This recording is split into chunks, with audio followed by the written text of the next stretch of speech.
Demystifying, demystify. Hello, everyone. Welcome to our English language learning series. Today, we're going to unravel the meaning and use of a very interesting word, demystify. Understanding such words is not just about expanding your vocabulary but also about getting more comfortable with the language and its nuances.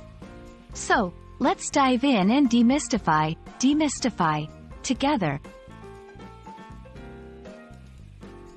The word demystify is a verb, and at its core, it means to make a subject that is difficult to understand clearer and easier to understand. It comes from the word mystify, which means to confuse or bewilder someone. So, when you demystify something, you are removing the mystery or confusion surrounding it. For instance, when someone says, "The teacher demystified Einstein's theory of relativity for us," it means the teacher explained the theory so well that the students found it easy to understand. Now, let's see how we can use demystify in different sentences. This will give you a practical understanding and help you start using the word yourself.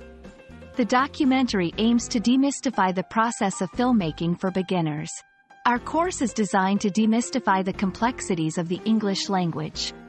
The book does a great job of demystifying cooking, making it accessible for everyone. By using the word in various contexts, you'll be able to remember it more effectively and also apply it in appropriate situations.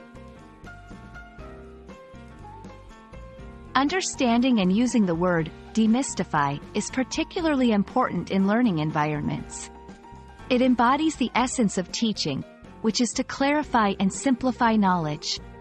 When learners say they want to demystify a concept, they are expressing a desire to break down the barriers to understanding that concept. It's also a useful term for educators and content creators, as it sets a clear goal to help learners overcome confusion and gain clarity. And there you have it. You now know what demystify means, how to use it in sentences, and its significance in the learning process. I hope this video demystified the concept of demystify for you. Thank you for watching, and I hope you feel more confident in using this word in your daily English. Keep practicing, and don't let any word mystify you again. Goodbye for now, and happy learning!